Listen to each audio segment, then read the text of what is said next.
Bonjour, bienvenue sur la chronique biblique. Nous en sommes à la saison 7 et l'épisode 1.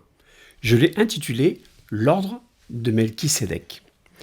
On va tourner notre Bible dans un passage de Hébreux, au chapitre 5 et au verset 6, qui sera mon verset support. Ce passage de la Bible nous dit « Comme il dit encore ailleurs, tu es sacrificateur pour toujours, selon l'ordre de Melchisédek. » L'ordre de Melchisédek. Bonne question. Qu'est-ce qu'un ordre? C'est une catégorie, un ensemble organisé. Bien sûr, ici, l'écrivain de Hébreux, le but qu'il avait était de venir démontrer la supériorité de Christ en tant que sacrificateur par rapport à l'ordre des Lévites. Et effectivement, l'ordre des Lévites est quelque chose que nous connaissons bien. Et pour cela, donc, il évoque le fait que Dieu, l'Éternel, a appelé Jésus-Christ à être sacrificateur selon l'ordre de Melchisédek. Mais alors, qui est donc ce Melchisédek? Voilà un personnage qui est assez intéressant parce qu'il apparaît très courtement dans la Bible. Il n'y a pas beaucoup de versets qui en parlent. Il y a seulement 2 versets dans l'Ancien Testament qui nous parlent de ce Melchisédek. Le premier de ces versets, on va tourner dans Genèse, au chapitre 14 et au verset 18. Genèse 14, 18 nous dit « Melchisédek, roi de Salem, fit apporter du pain et du vin.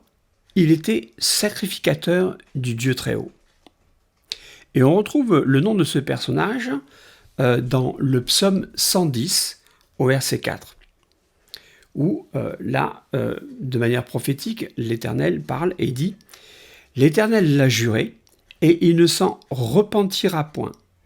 Tu es sacrificateur pour toujours, à la manière de Melchisédek. » Donc, même si la Bible ne nous dit pas grand-chose sur lui, c'est un personnage qui est quand même très intéressant. Et quand j'avais l'idée de faire ces choses-là, je me posais pas mal de questions. Mais avec le peu que j'avais, j'ai commencé à construire quelque chose et je voudrais vous amener avec moi dans la découverte de ce personnage.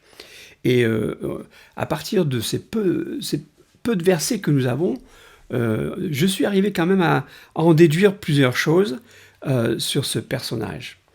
Apparemment, donc, lorsque l'on lit, Melchisédek était le roi de Salem. Mais il est bon, avant de commencer et de rentrer dans tout ce sujet, de revoir un petit peu le contexte de son apparition. Il apparaît avec le personnage que nous connaissons, Abraham. Donc, du temps d'Abraham, il était fréquent que des royaumes se fassent la guerre les uns aux autres et qu'en même temps, ils s'allient à plusieurs pour mener ces guerres et attaquer d'autres rois. Et donc ici, il y avait 5 rois de Sodome, de Gomorrhe, d'Adma, de Tseboïm et de Tsoar qui se sont rebellés car ils étaient sous le joug d'autres rois. Et la Bible nous parle de 4 autres rois sous lesquels ils étaient asservis. Mais leur rébellion, elle fut matée. Et dans cette histoire, Lot était au milieu de ceux qui habitaient à Sodome. Et il a été fait prisonnier, vous connaissez certainement cet épisode. Et un des fuyards qui a fui ces différentes attaques est venu avertir Abraham. Et Abraham, avec 318 de ses serviteurs, attaquèrent ces rois, ils les battirent, et il est poursuivi jusqu'à Shoba, qui est près de Damas. À son retour victorieux, Abraham est accueilli par le roi de Sodome. On voit ça dans Genèse, au chapitre 14 et verset 17. Après qu'Abraham fut revenu vainqueur de Kéder-Laomer et des rois qui étaient avec lui, le roi de Sodome sortit à sa rencontre dans la vallée de Chavé, qui est la vallée du roi.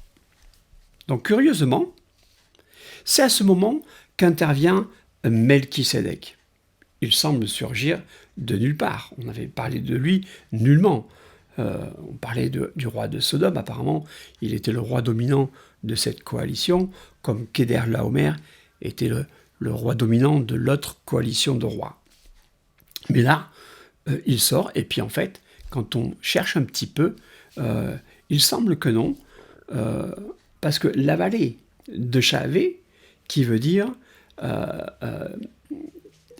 renommée, elle était renommée, c'était la vallée du roi, la vallée de Shavé. Or, en hébreu, cette vallée, c'est la vallée de Malek, car roi en hébreu se dit Malek, qui donne la racine de Melki, donc Melchisédek. Ou donc, plus exactement, même quand on fait une recherche, le mot Melek signifie roi très haut. Donc quelque part, il y a un lien qui est fait dans le fait que Abraham se retrouve dans cette vallée, la vallée de Shavé, qui est la vallée du roi. Ce roi en question, on peut supposer que effectivement, c'était le roi Melchisédek. Donc, le roi de Sodome donc, est sorti à la rencontre, il est sorti hors de son territoire pour venir voir Abraham, mais il était sur le territoire d'un autre roi. Et cet autre roi, c'est Melchisédek. Voilà pourquoi le roi de Sodome s'efface et laisse la place à Melchisédek. Maintenant, c'est le moment de se pencher un petit peu sur le nom de Melchisédek. Et ainsi, Melchisédek signifie mon roi est Sédek, ou roi de justice. Sédek voulant dire justice, droiture et vérité. Le nom de Melchisédek, finalement, est une phrase à lui tout seul. Si on amplifie la chose, cela donnerait « Mon roi très haut est justice, droiture et vérité ». C'est une façon que l'on peut traduire le mot Melchisédek. Ça nous éclaire un petit peu sur le personnage et on commence à deviner ce qu'il peut être. Mais pour en revenir à notre passage et à l'apparition de Melchisédek, nous avons vu que le roi de Sodome vient à la rencontre d'Abraham. Et souvenez-vous, il y avait 5 rois contre 4 rois. Mais, comme je vous l'ai dit tout à l'heure, il y a 2 noms qui ressortaient par rapport à cela. Et parmi ces coalitions, et dans ces 2 groupes, il y avait Kedorlaomer et Béra, le roi de Sodome. Le roi de Sodome, donc, vient comme représentant des autres rois vers Abraham, qui était victorieux et qui les avait libérés. Mais comme il n'est pas chez lui, il doit laisser sa place et son rang à l'autre roi, Melchisédek, qui est le roi de Salem. Mais certainement aussi le maître de la vallée de Shavé, où se trouve Abraham. Voilà pourquoi, à ce moment-là, il apparaît. Mais bien sûr, nous savons que derrière cela, il y a tout un autre sens que l'Éternel veut aussi montrer. Éclairons un petit peu le contexte dans lequel cette situation est arrivée. Donc nous avons vu que 4 rois s'étaient ligués pour aller combattre les 5 autres qui se sont ensuite rebellés. Et il y a toute une chose qui n'est pas évident pour nous parce que on ne connaît pas les mots en hébreu. Mais lorsqu'on cherche et qu'on fait des recherches, il y a des choses qui nous apparaissent. Donc, voici que d'un côté, nous avons Amraphel, Arjok, Kedorlaomer et Tidéal. Amraphel, son nom, je ne vais pas le répéter, mais le nom signifie quelque chose. On le sait que les noms dans la Bible ont une signification. Donc, Amraphel est celui qui parle de manière sombre, un annonceur de ténèbres. Et le roi de Shinéar, était roi de Shinéar, et c'est la région géographique où était la future Babylone. Ça nous parle, ça, Babylone. Et il était accompagné d'Arjok, qui veut dire qui est comme un lion, serviteur du dieu Lune, le roi d'Éléazar. Dieu est celui, la signification du mot d'Éléazar, ça veut dire Dieu est celui qui châtie. Puis vient donc le roi Kedorlaomer, dont le nom signifie des poignées de gerbes. Et il vient d'Élam, la ville d'éternité. Et on a aussi Tidéal, qui veut dire grand-fils, qui est de la ville de Gojim. Et Gojim, c'est le nom qu'a donné Goïm, qui veut dire les nations, ou dans notre façon de voir les choses, les païens. Donc on voit toute cette coalition et qu'il y a quelque chose qui se met en place au niveau spirituel. Et de l'autre côté, donc, nous avons Béra. Béra, ça veut dire fils du mal. Il est de Sodome. Sodome, ça veut dire la ville qui brûle. Vous voyez les choses, comment ça se met en place. Il était accompagné de Birsha, qui veut dire qui agit avec iniquité. Waouh, c'est très significatif. Le fils du mal est associé avec Arjok, qui est celui qui agit avec iniquité. Et il est de la ville de Gomorre. Gomorre, ça veut dire qui lie les gerbes, qui traite en esclaves. Et avec ce roi-là, il y avait Shinéab, la splendeur du Père, qui est de la ville de la terre, et de Sheméhéber. Sheméhéber veut dire au vol fameux de l'oiseau, qui est de Tseboïm. Tseboïm qui veut dire gazelle. Et de notre roi, dont nous ne savons pas le nom, et qui vient de Béla, qui veut dire destruction, qui est devenu Tsoar. Et Tsoar, on connaît, ça veut dire insignifiant, puisque Lot, lorsqu'il a été prévenu de sortir de Sodome, il a dit, est-ce que je peux aller dans cette ville et voir comme elle est insignifiante et qu'elle est petite? Et elle est appelée Tsoar. Donc, tous ces rois sont là en contraste avec Melchisédek. Mais il y a déjà là des signes de ce qui arrivera certainement plus tard, et nous avons la chance d'avoir le recul de l'histoire. La future Babylone et Sédion et autres dieux où Israël ira en châtiment, et d'où une poignée reviendra dans la vraie ville d'éternité, d'où régnera un grand fils sur les nations. Nous pouvons aussi considérer le sort de Sodome et de Gomorre. Leur péché est si grave qu'il s'inscrit déjà dans leur signification. La ville qui brûle de ses passions, qui agit avec iniquité, qui traite en esclave, dont l'orgueil s'élève comme le vol de l'aigle et qui compare sa splendeur au gazelle, mais qui finalement ira à sa destruction.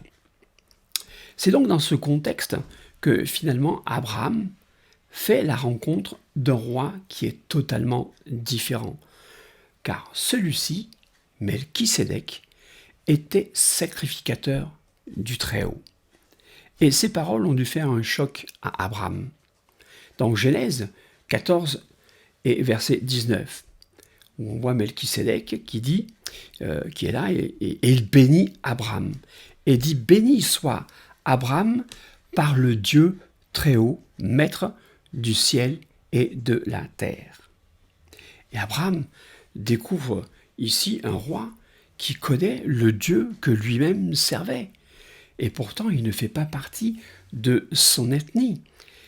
Mais il connaissait le Dieu qui était venu à sa rencontre par un nom que lui ne connaissait pas forcément avant, mais qu'il reconnaît dans ce que Melchisédek dit. Il parle de El Elyon, c'est-à-dire le Dieu très haut.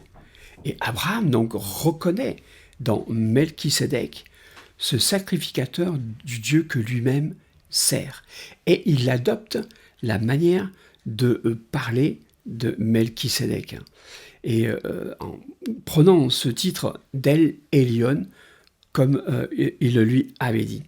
Et pour marquer cela, Abraham montre sa soumission et sa reconnaissance en donnant la dîme. Je ne vais pas parler de la dîme, mais c'est quelque chose qui est très important et qui nous vient de là. Il donne donc la dîme de tout à Melchisédek et il repousse l'offre du roi de Sodome. Regardons ce passage dans Genèse au chapitre 14, du verset 20 au verset 23.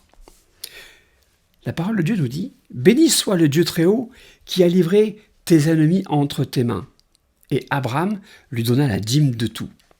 Le roi de Sodome dit à Abraham, « Donne-moi les personnes et prends pour toi les richesses. » Abraham répondit au roi de Sodome, « Je lève la main vers l'Éternel, le Dieu très haut, maître du ciel et de la terre. » Vous voyez, il reprend exactement la formulation que Melchisédek avait donnée de son Dieu. « Je ne prendrai rien de tout ce qui est à toi, pas même un fil, ni un cordon de soulier, afin que tu ne dises pas, j'ai enrichi Abraham. Rien pour moi. » Je vais m'arrêter là pour cette introduction sur Melchisédek, mais vous voyez qu'il y a des choses très intéressantes qui commencent à filtrer un petit peu dans tout ce passage. Et ça nous fait réfléchir sur qui est Melchisédek et le comportement que Abraham a eu envers lui, et ce qu'il a eu envers les autres rois, notamment envers les rois de Sodome et de Gomorrhe. Où encore une fois, là, on est averti de nous séparer des nations, de nous séparer du monde, de ne pas prendre des choses du monde, mais plutôt de redonner à Dieu ce qui lui appartient, de servir le seul et unique vrai Dieu. Encore un choix qui était donné à Abraham, et Abraham a fait son choix. Je sers plutôt le Dieu de Melchisédek, El Elyon, le Dieu très haut. Et je refuse ce que le monde pourrait me donner comme richesse. Faisons les bons choix, nous aussi, et servons plutôt ce Dieu très haut. Regardons un peu plus près tout ce que la Bible a à nous dire sur ce Melchisédek, qui a un ordre de sacrificature différent de celle des Lévites, et dont Jésus-Christ a été fait aussi sacrificateur selon l'ordre de Melchisédek. Si vous avez aimé cette chronique, mettez un pouce, likez, partagez, et je vous dis à bientôt.